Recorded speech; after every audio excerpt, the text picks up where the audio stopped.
Welcome back to today's video. Today is Sunday, September 29th, 2024, and today we're going to be talking about the 2024 presidential election. If we shift the Electoral College map 10 points to the left relative to the 2020 presidential election. A lot of you guys who watched my most recent video talking about, not recent, but I guess from around a month ago, talking about a pathway to victory for an Electoral College landslide for Vice President Harris, a lot of the conversation that we've been having has largely revolved around one main thing. What does it look like when you shift a 2020 election result by X amount?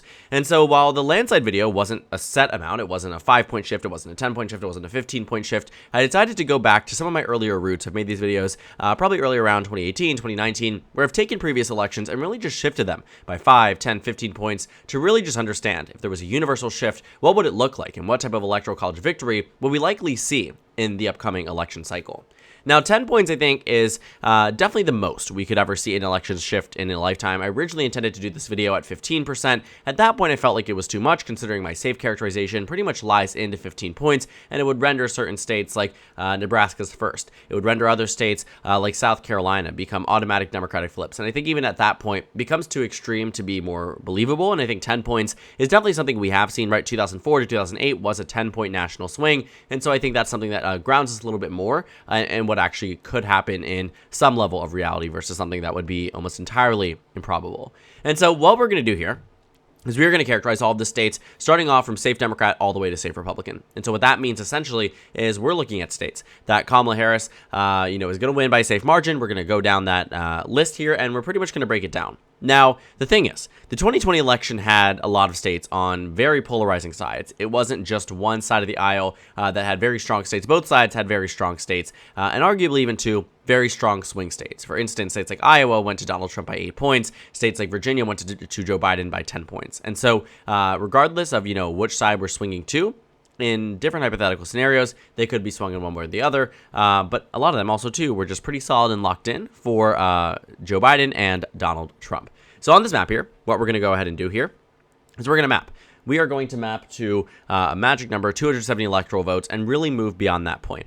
And what I think I have found to be, again, increasingly more and more interesting about election shifts, just generally speaking, election shifts when it comes down to 2022 midterms compared to the 2020 election, 2018 election versus the 2016 election, is that a lot of times these things don't actually happen on a uniform standard. And so it's really, really hard to gauge how a national shift might actually look and translate into when you aren't doing it in a hypothetical scenario. So I'm going to start off by characterizing all of the safe Democratic states here, states like Maryland, states like Delaware, states like New Jersey, because of course these are going to be the states that are going to be the most safe for the Democratic Party. We're going to continue to characterize some other safe Democratic states as well. Don't forget that we have some states like Colorado that were just on the cusp of being safe Democratic states in the last election as well. This just helps us get into a bit of an understanding as to where they start off at the baseline, regardless of what we're talking about on a national shift. And so 191 for Kamala Harris isn't even the worst place I think that, Democrats have even thought about being in hypothetical scenarios in the 21st century. Obviously, elections have really high bars for both sides of the aisle in order to win, but they also have really good ceilings when it comes down, or floors when it comes down to what they're able to win or lose by, right? When it comes down to the 181 electoral votes, I'm often reminded that this is roughly exactly what we saw Senator John McCain get in 2008. And no matter what, these safe states are never going to be touched by the Republican ticket in really any type of circumstance. Republicans actually come into the Electoral College, surprisingly, with a bit of a deficit when it comes down to safe states. Democrats have made inroads in some states to a point where states like South Carolina are no longer considered safe like they once were, and states like Alaska are potentially going to narrow down into single digits despite being a state that John McCain won by well over 25 points in 2008. Same thing with Texas, which Mitt Romney won by 16 points, has now been reduced to a 5.6% margin. And while still Donald Trump and the Republican Party at large does have the agency and the ability to win a significant number of electoral votes and, of course, win the election, it's still very much a race that, in theory, if you're going it based off of Democratic safe electoral votes, would be in a position where they have strength and electoral power in a way that Republicans simply do not. Beyond that point, what I want to do is now characterize the additional safe states. So I've already characterized all the states that at baseline would be safe. Now let's move into some of the states that would be safe with this 10-point shift. And there are quite a few of them. Colorado and New Mexico and Virginia all come to mind at first. That is the three next states that voted for Kamala Harris by or Joe Biden, and as well, Kamala Harris. These three states, New Mexico was Biden plus 10, Colorado was Biden plus 13.5, Virginia was Biden plus 10. And so these states automatically would become safe Democratic states. That already alone brings Kamala Harris to 209 electoral votes. So in adding 10 points across the nation, anything above 5 points in favor of Kamala Harris automatically becomes a safe state. So now this group's not only Virginia, Colorado, New Mexico, but also New Hampshire, which was a state that Biden won by 7 points. Same thing with Minnesota, where Governor Tim Walz is from that state. Same thing with Maine at large here. So again, you're seeing it. Same thing with Nebraska's 2nd congressional district, bumping it up to 226 electoral votes. And again, you see it. You see that this map starts to expand to a pretty strong, safe Democratic foundation. 226 electoral votes is where we are at when it comes down to safe Democratic characterizations. But we aren't done yet. As I said, we're moving from left to right. And so what that means is moving into the likely column. These are anywhere between 5 to 15 point margins of victory, which means we are taking states that Trump won by 5 points, and now they become Kamala Harris plus 5, which means they become likely states. So this includes states like Florida, for instance, which went to Donald Trump in 2016 and 2020, 1 point in 2016, 3 points in 2020. A 10-point swing would make it 7 points in favor of Kamala Harris. Florida joins the likely Democratic column. Continuing down that line, we also have to remember there are plenty of states that Kamala Harris won in the that Joe Biden, again, sorry, I keep getting back on the track here, or I'm misremembering. Joe Biden won in 2020. That would be pretty substantive for Kamala Harris. States like Wisconsin, that went to Joe Biden. States like Michigan, states like Pennsylvania, that boosts are already past 270. And so already alone, we're past 270 electoral votes. Continuing down that path, Wisconsin, Michigan, Pennsylvania, Florida, what else? Arizona, Nevada, Georgia. These are all states that Democrats again won the last election. Now, in terms of some states that Donald Trump won that a 10-point shift would shift over, there are quite a few.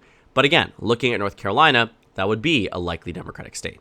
That would be enough to move it in that column. When you take a look across the map, there aren't really that many left, but think about it for a moment. We're getting really close because we're at a point where Democrats came within a reasonable shot of victory in some of these other states. And so on that basis alone, what you have is Kamala Harris at 349 electoral votes. And so what we can find here is that with 189 remaining electoral votes, Kamala Harris still has room for growth. So a 10-point shift means any state between that Donald Trump won up to 10 points now would become potentially a lean state. Between 5 to 10 points would become a lean state for Kamala Harris. So what does this look like? Again, going down this, it would be Ohio becoming a lean Democratic state. Trump won it by 8. Harris would win it by 2. Same thing in Iowa, near identical margins as the state of Ohio. Texas, I'm telling you, this is the sleeper swing state for this cycle and also for future cycles. 40 electoral votes would become a lean Democratic state, veering on the side of likely. Maine's 2nd congressional district would become a lean congressional district in favor of the Democratic Party. And again, continuing down this, what do we find? Kamala Harris at 413 electoral votes. Now, the good news for Donald Trump is that of the remaining map, he wins the remaining electoral votes. I mean, there isn't enough of a shift here to make any of these remaining states Democratic states. But this is something that really should be, in a way, quite worrying for Republicans, that if there ever was some type of national shift, again, the way the Electoral College has been built and broken out into is that there is far more room for growth for the Democratic Party in the event they win in a landslide type of scenario versus one like this, which seems obviously a bit more versus when I say this, our regular election, which seems very, very close, very, very competitive. But we have seen elections, right, in 2008 again, where you saw the margin shift roughly 10 points from the 2004 election over that in some battleground states. That's massive, and that's really substantive, and was a big reason why Obama had a really massive landslide in comparison to that of George W. Bush against John Kerry just 4 years prior. So 413 electoral votes, what does it look like in terms of narrowing down some of these Donald Trump states? What does it look like in terms of taking the states that are a bit more competitive and making them, even more competitive at that point to being true battleground states? And so we're looking at states like South Carolina, states like Kansas, states like Alaska that are already on the cusp of being these states that are a bit more competitive slightly, but really not, but would end up being a lot closer. This means states like Alaska would become tilt for the Republican Party. South Carolina would be lean. I mean, Alaska would be 0.1% away from being a Democratic state. So that's how massive this shift actually would be. Shocking, though. Donald Trump's just up by low single digits in the state of Alaska right now. Kansas would be a lean Democratic state. We'd see this not only when it comes down to Kansas, South Carolina, and Alaska. Again, we're also seeing this in Nebraska's 1st congressional district. Beyond that, though, we really aren't seeing it. Again, speaking to that heightened level of polarization in some of these other states that we've seen in the 2020 election, 2016 election, that we didn't necessarily see, right, in elections like 1996, where there were far more states that were in the more competitive column than the safe column, regardless of who was winning the election. Same thing in 1992. Right, I think I can only see maybe 4 or 5 states that are safe Democrat, 2 states that are safe Republican. Beyond that, every other state is truly competitive. Wyoming's 5.6%, Idaho's 13.6%, Illinois is 14.2%. Maryland is 14.2, Delaware is 8.2, West Virginia is 13. I mean, it's fascinating. California is 9. Even 2004, this is really a Donald Trump era, re-reckoning here of competitive races that now become even more solid for their political parties, right? But take a look, right? Oregon was 4.2, right? You take a look, West Virginia was 12.9, Arkansas was 9.8, Louisiana was competitive, Missouri was 7 points, 2008, for example, 2016. Was really when you started to see it really solidify. You can see massive Republican shifts. Democrats even tightened up some of their states as well. So again, that's why you don't see as massive of a shift. If you were to take a 10-point shift of 1992 or even near year 2000, far different results. Arkansas was 5 points. That would have been a Democratic state. Louisiana would have been blue. Tennessee would have been blue. West Virginia would have been blue. Missouri would have been blue. Alabama would have been competitive. It's really fascinating. But again, back to this map here. Let's not get too sidetracked. What we would find is some states would narrow down to being likely, right? Montana would become likely. Utah would become a likely state. Mississippi would be likely. Indiana, Missouri, these states would become more likely for their respective parties. Nebraska really wasn't touched too much when it came down to the 3rd district at all. At large, that would also be a likely characterization. That the 3rd district would still remain to be safe. But beyond that, too, not much else. I mean, when we take a look at Arkansas, not going to happen. Louisiana, okay, Louisiana would happen. Let's see. I'm just cross-referencing here, so we're not making any mistakes. Tennessee would be 13 points. That would narrow it down. Alabama would not. Kentucky would not. West Virginia would not. We've already North and South Dakota would not. Wyoming would not. Idaho was not. Utah was going to. So at that point, double-checking here, it would only be the state of Tennessee, and that would be it. And that would be the next state to become a likely Republican state, and then Republicans would win the remaining states by a safe Republican margin. And so that would bring our electoral map here. In this hypothetical scenario, again, not at all grounded in reality, but just this hypothetical situation where Kamala Harris does in fact swing the electorate by 10 points relative to the last election. And what we would find is Kamala Harris would win 413 electoral votes to Donald Trump's 125. This is massive. If this was ever to happen, this would be something that would be far more than Obama's 2008 victory, far more than Bill Clinton's double victories, probably would rival that of George H.W. Bush back in 1988 as the last presidential contender to cross over that 400 threshold at 426 electoral votes, which is just 13 more than what this map would look like. And so this would be really strong for Kamala Harris, very obviously. I mean, I can say that at baseline, this would be a very, very massive map for the Democratic Party, and be one that they would be arguably very proud of. It's an electoral map, too, that I think is way out of reality point at this point. I think we are not at an area where the 15-point chance would be, right? If we're talking about a 15-point swing, this 10-point swing is very, very, very unlikely, but it's always interesting to watch, right? Because I think this speaks to just how hard, number one, it is to get an electoral college victory that is so massive that would really be even rivaling that of any major landslide, which also might speak again to how massive that victory was for Ronald Reagan in 1984. That was a 18-point popular vote victory. That's how you ended up with a 49-state landslide, the only state holding out the state of Minnesota. Not a single real competitive state on the right besides Massachusetts, which even then you saw won by larger margins than Biden won by any of the crucial states back in 2020. And so 413 to 125, what it would look like in terms of flips from the 2020 election, starting off strong with Texas for the Democrats, Iowa, Ohio, North Carolina, and Florida. And again, and Maine second. So you're talking 5 states, 1 district, 10-point shift only results in that.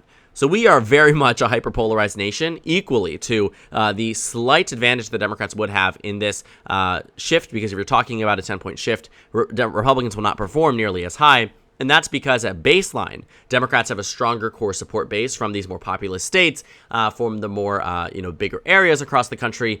But again, beyond that too, you're going to find that these battleground states are really what is driving the Republican Party's likelihood at winning elections, even if Democrats do have this slight upper hand when it comes down to safe states. So 413, 125, massive, massive, massive victory. What is also really fascinating is, again, this is only 50 electoral votes off, less than that, of what we saw Barack Obama get in 2008. So I think that's also just really interesting, because that election was very much seen as a really strong election year for Obama, and this really shows that when you're comparing the two, they actually are much more similar than you might think. Kamala Harris is not going to come close to 413 electoral votes, and that's because this election has just been fundamentally so much closer from the beginning, from the Biden-Trump era, from whatever it might be, and that's really where we're at in this race. So 413, 125. For those of you asking for this video, I hope this was helpful. This is a 10-point shift visualized and walked through and discussed. It's a massive, massive victory for the Democratic Party, but not at all rooted in reality for this cycle, but we'll talk about it for future ones in the next election. So thank you guys so much for watching this video. Make sure to comment down suggestions below. Subscribe on the left if you haven't already, and check out the Instagram and Twitter. At the top left of the screen, there's also a Discord server for you to go ahead and join. On the screen, there's a video you can watch, and then a playlist for my 2024 presidential election analysis videos. Again, thank you guys so much for watching, and I will see you all tomorrow.